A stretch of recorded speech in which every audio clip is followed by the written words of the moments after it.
nagugay pa sa kapasalamatan ka Mangepin. Sana Imangepin galing niyo. Uli kayo na milabasan ng higit kami. Medyo may babaya BP ganita. Saka may na yung mga nanya. Panalangin kaya naman. Yari tayo rin prayers tamo. O, hindi ka tamo na host pamit. Abang pinabasa po, please. Talakad ka kaya, talakad ka.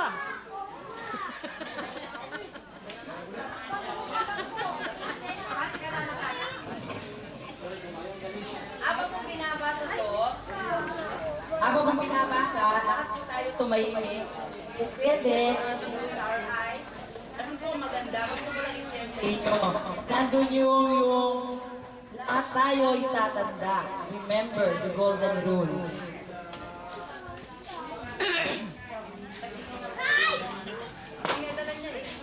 Mga bata, pakinggan nyo, maganda siya. Magandang hapon po sa lahat. Isa pong karanalan na makapagsalita sa inyong harapan.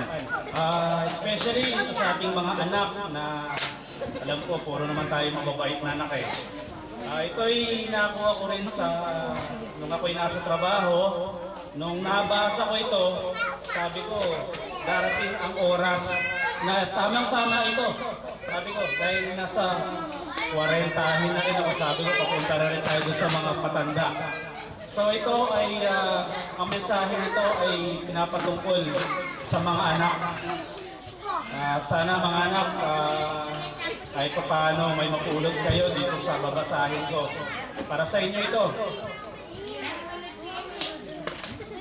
Sa aking pagtanda, unawain mo sana ako at pagpasensyahan.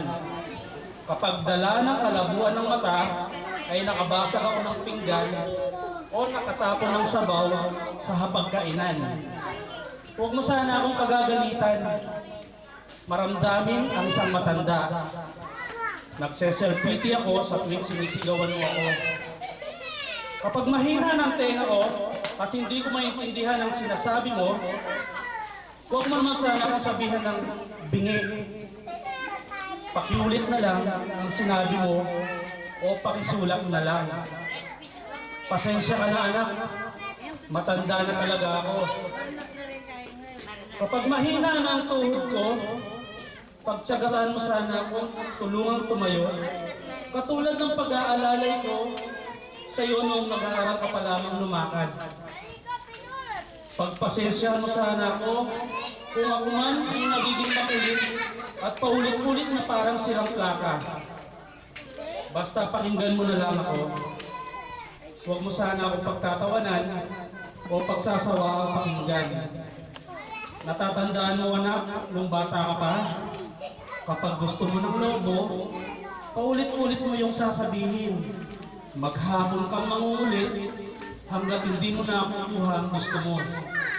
Pinagtsagaan ko, kakulitan mo. Pagpasensya mo na rin sana ang aking amoy. Amoy matanda, amoy lupa. Huwag mo sana akong piliting maligo. Mahina na ang katawan ko. Madali akong magkasakit kapag nalamigan. Huwag mo sana akong pandirihan. Natatandaan mo nung bata ka, pinagtsagaan kitang habulin sa ilalim ng kama kapag ayaw mong maligo. Pagpasensya mo sana kung madalas ako'y masungit, dala na marahil ito ng katandaan. Pagtanda mo, maintindihan mo rin. Kapag may munti kang panahon, magkwentuhan naman tayo. Kahit sandali lang. Inip na ako sa bahay.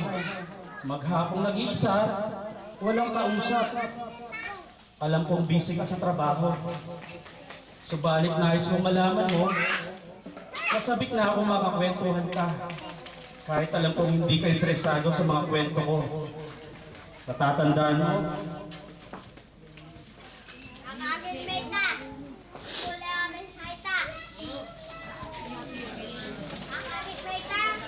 Natatandaan mo anak, nung bata ka pa? Pinagtsagaan kong pakinggan ang pautaw-tal kong kwento tungkol sa iyong teddy bear. At kapag dumating ang sandali na ako'y magkakasakit at mararatay sa panig ng karamdaman, huwag mo sana akong pagsawa ang alagaan.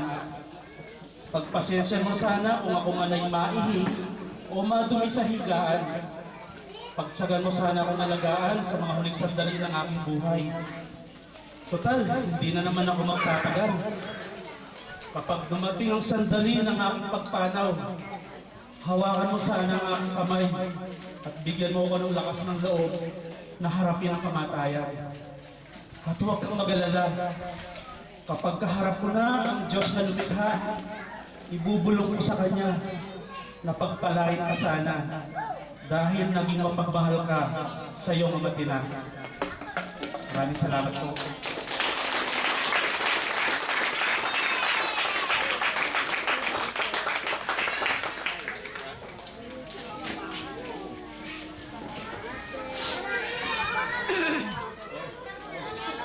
Wala ano pa? Kaya may isa chair, i-request ni family ni Nelly, lahat, nandito sana. Recognize natin silang lahat, pasalamatan. Okay, deta nga nagyo. Bilang recognition karela. Pero may touch ko. Deta nga nagyo, matalita, ma-recognize lang yun. Walang may paganda naman eh. At lula yung anak na